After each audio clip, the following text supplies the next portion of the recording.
سلام. اگه فکر می‌کنی برنامه‌ریزی کار سختیه و تا حالا نتونستی برای یک سال خودت برنامه‌ریزی بکنی، این ویدیو خیلی میتونه کمکت بکنه. من حسین صالحی هستم. توی این کانال قراره برنامه‌ریزی فردی و برنامه‌ریزی تجاری رو خیلی ساده و حرفه‌ای به تو آموزش بدم. اگر دوست داری اولین نفری باشی که ویدیو بهت پیشنهاد میشه، کانال رو سابسکرایب کن و زنگوله رو فعال کن. برای اینکه برنامه‌ریزی خوبی رو بتونی طراحی بکنی، اولین گامی که باید برداری نوشتن کل اهدافت هستش. یه کاغذ خودکار بردار، سعی کن تمام اهدافی که تو ذهنت هستن رو کامل تو اون بنویس. مثلا اگر تو بحث مالی میخوای شروع کنی به اهدافت نوشتن، فکر کن ببین چه چیزایی میخوای به دست بیاری. از خودرو، ماشین، ساعت، هر چیزی که فکر می‌کنی شروع کن لیست کن. از تو بحث سلامت همینجوری شروع کن لیست کن. اصلا مهم نیست نه که این اهدافت به ترتیب باشن، منظم باشن یا دسته‌بندی خاصی داشته باشن. فقط کاغذ پر کن. بعد از اینکه همه اهدافت رو نوشتی، باید این اهداف خودت رو توی 6 دسته‌بندی که میگم دونه دونه بری جایگذاری بکنی. مالی، سلامت، عاطفی، علمی، معنوی و تفریحات. حالا که تونستی اهدافتو به درستی تقسیم بکنی و یه لیست کاملی از اهداف خودت داری، باید 3 تاشون رو انتخاب بکنی.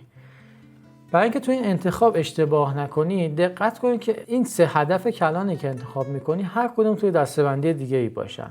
پس در نتیجه توی مالی بیش از یکی انتخاب نمیکنی. حالا چرا 3 تا؟ نتایج نشون داده که هر شخص بیش از 3 تا اهداف کلان در طول سال نمیتونه بزنه. برای شروع میتونی کمتر از 3 تا انتخاب داشته باشی، ولی اصلا اجازه همچین کاری رو نداری که بیش از 3 تا انتخاب بکنی. و برای اینکه بتونی اهداف سالت رو خیلی دقیق و کامل طراحی و مشخص بکنی، من یه ویدیو دیگه ساختم که این بالا لینکش رو میذارم و میتونی بری اونو ببینی. حالا که تونستی اهداف کلان خودت رو به درستی انتخاب بکنی، این اهداف کلانت رو باید به اهداف کوچکتر تقسیم بکنی.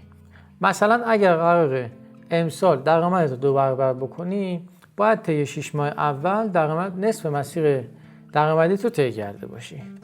پس در نتیجه نسبت به اون 6 ماه هم باید اهداف کوچکتر ماهیانه برای خودت طراحی کرده باشی. یه نکته خیلی مهم، اولویت کارها اینجا خیلی میتونه بهت کمک بکنه.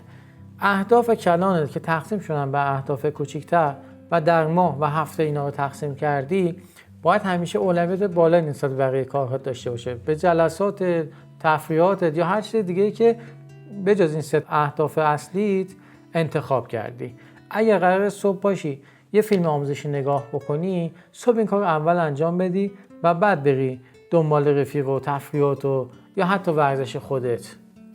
اندازه‌گیری یکی از مهمترین قسمت‌های یک برنامه‌ریزی موفقه.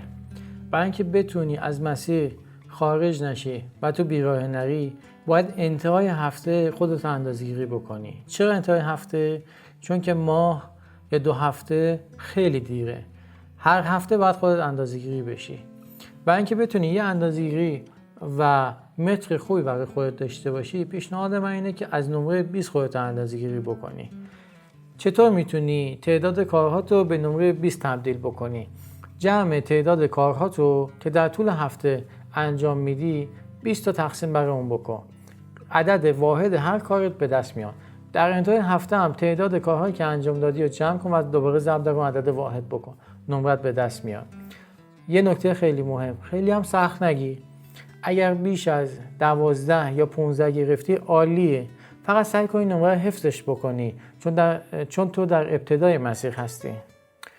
برنامه ریزی میتونه هم پیچیده و سخت باشه و هم میتونه راحت باشه، ولی اینو بدون که هر شخص متناسب با شخصیت و رفتار و زندگی خودش باید برنامه‌ریزی خودش رو تعریف بکنه.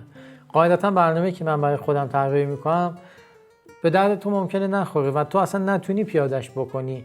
پس هر شخص متناسب با شخصیت و جایگاه اجتماعی خودش باید برنامه‌ریزی خودش رو طراحی بکنه.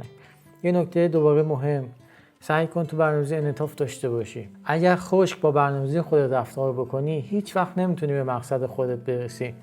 برنامه‌ریزی کردی اون یه کار مهم انجام بده، یه اتفاقی افتاده و باید سریع اون رو مدیریت بکنی. خب این میشه انعطاف. و اگه این کارو نکنی ممکنه جای دیگه ضربه بخوره. انعطاف خیلی مهمه. و در نهایت انتهای هفته اگر نمرت خوب شد، سعی کن به خودت پاداش بدی. مثلا اگه نمرت 17 شد، و این واسه تو خیلی نمره خوبی بود، سعی کن خودتو به یه مهمونی، یه شام یا حتی یه دونه بستنی دعوت بکنی، هر چی که فکر می‌کنی پاداش مناسبی واسه خودت هست و ازش لذت میبری. دوست من، تو چقدر اهل برنامه‌ریزی هستی؟